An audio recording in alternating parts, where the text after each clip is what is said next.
Welcome to the Deep Dive, where we will take a deep dive, and today we're tackling a really fascinating subject. The design of a luxurious, modern dining room. We're lucky enough to have an expert with us to help unpack the analysis, really get into the nitty-gritty of the materials, the textures, all those design choices that make this room pop. What I find so intriguing about this particular dining room, just from the analysis, is that it walks this very fine line between, like, opulence and, honestly, some potential pitfalls. Interesting. It's going to be fun to kind of break down how the designer achieved that balance. All right, so let's not waste any time. Let's dive right in. The analysis mentions a black marble tabletop with brass accents. I mean, right off the bat, those two things together kind of scream luxury, don't they? Oh, yeah, absolutely. Marble, I mean, it's like an instant signal for luxury, right? Yeah. It has been for centuries. Think about it. Ancient Roman palaces, those grand estates in Europe. Yeah. It's like that material just carries that weight of history. And luxury. Exactly. And those veins you get in natural stone, the patterns are always unique. You just can't replicate that with synthetic materials, you know? Right. And then you hit it with the polished brass, which, by the way, is having a major moment right now. Oh, it's so true. And suddenly you've got this really cool tension between classic and modern. You know, it's funny you mentioned the historical context because in my head, when I think marble, I immediately picture those like huge palatial spaces. Totally. It's like the material itself carries all that baggage, you know? It does. And the brass, it's like taking that historical weight and giving it this contemporary edge. Yeah, I like that. And, you know, speaking of that blend of classic and modern, the analysis points out how the table is a solid marble slab, like one piece. Wow. But the chairs, they're described as having this hidden metal framework. And it's interesting, right? Because that construction, it's not just about how it looks, it's about how long it lasts, the quality. It's that attention to detail that elevates things. You're not just getting the surface level of luxury, you're getting the substance of it, too. Exactly. Although I did notice the analysis mentioned that with a table like this, so much presence, it could risk... taking over. Yes. Overpowering the whole room. Right. And that goes back to that tightrope we were talking about. A statement piece, which this table definitely is. Oh, yeah. It can easily become, well, too much if you aren't careful.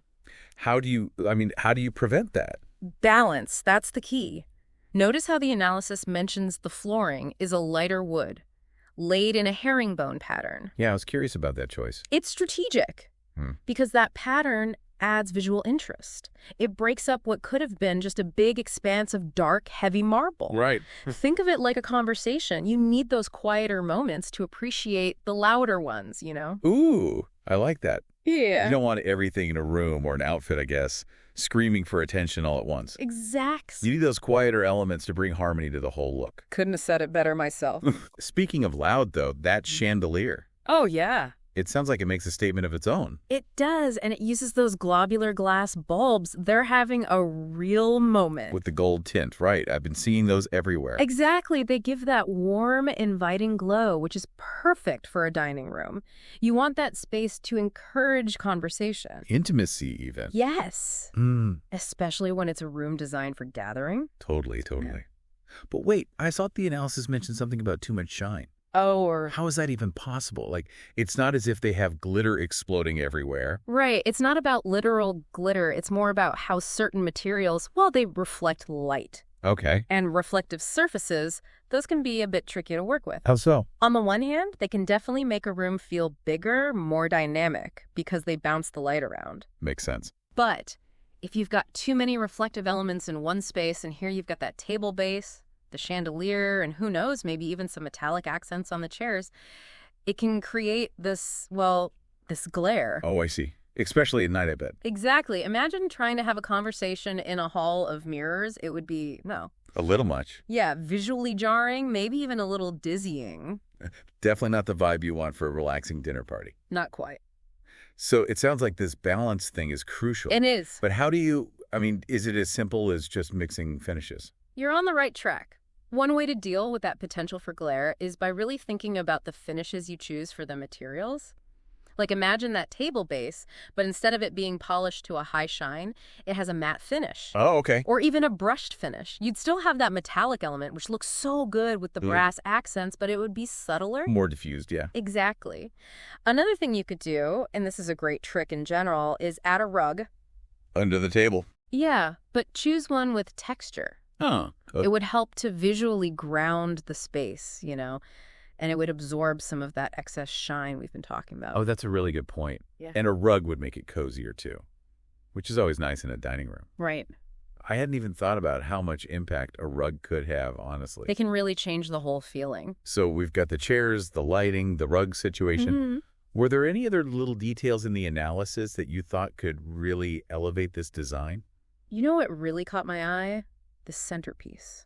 Oh, right. The analysis mentioned it was just a simple floral arrangement, which honestly seemed kind of, well, basic. Yeah, and there's nothing inherently wrong with flowers. Of course not, but... For a space this striking, I think you need a centerpiece with a little more, personality. More presence. Yeah. Imagine something with really clean lines, maybe geometric shapes crafted from metal or ceramic. Oh, I like where you're going with this. Something that plays off of the modern feel of the chairs and table. But with a little bit of an artistic twist. Exactly. It's all about creating those layers of visual interest. Yeah, those unexpected touches that really make you stop and think, okay, someone put a lot of thought into this. Absolutely. It's like a little reward for paying attention. Now, can we talk about those chairs for a minute? Oh, yeah, please. Because they sound amazing on paper, all that quilted upholstery, super luxe. Right. But the analysis did hint at a potential comfort issue. And that's always something I pay attention to. Because what's the point of a gorgeous dining room if you can't even sit and enjoy a meal in it? Okay, so spill the tea. What is it about these chairs that has you worried about the cozy factor? Well, they mentioned the chairs have metal legs and no visible cushioning. Now, I'm not saying a chair with metal legs can't be comfortable, but it takes careful planning. Because metal, it's durable, don't get me wrong. And chic. Oh, yeah.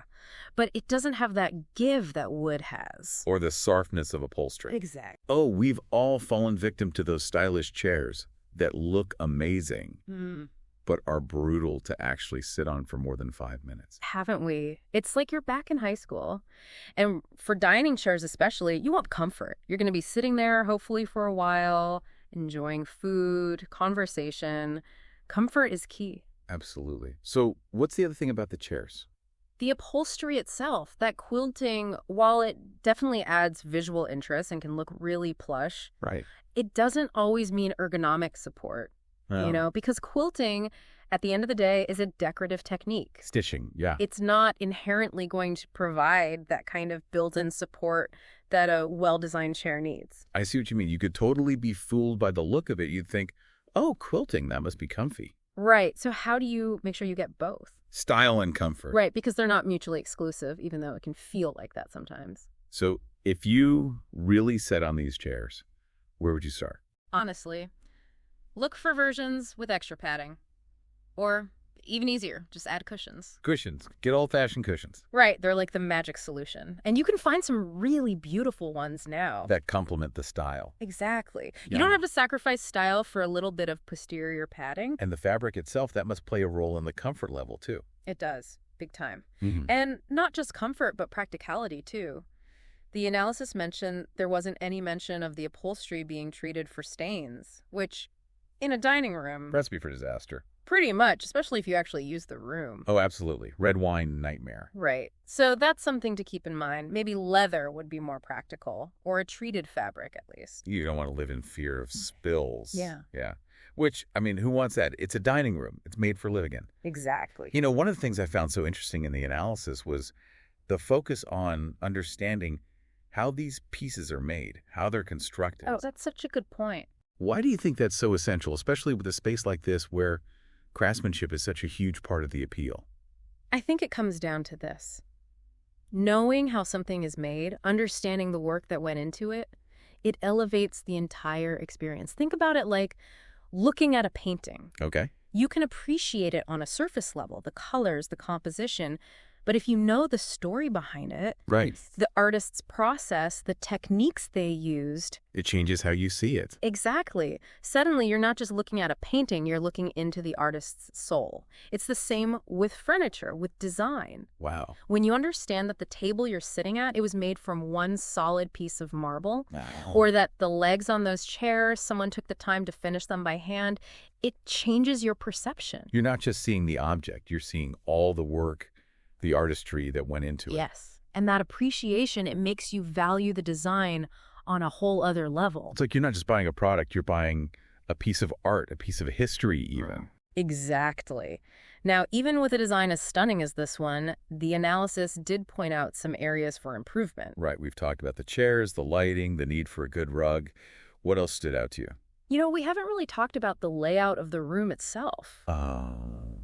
And the analysis mentioned they didn't have the exact dimensions. Right, but they suggested that the furniture placement, how everything's arranged, it could really make or break the space, especially if the room is smaller in real life than it looks in the photos. That's a really good point. It's easy to get so caught up in how beautiful individual pieces are that you forget how important it is for them to actually, work together in the space. Right. You could have the most stunning table and chairs, but if they're not arranged in a way that makes sense, it's just not going to work. It'll feel crowded, awkward. And with a dining room especially, you want things to flow. People need to be able to move around the table, pull out their chairs. Without causing a traffic jam. Exactly. It needs to feel natural, inviting. So how do you approach something like that?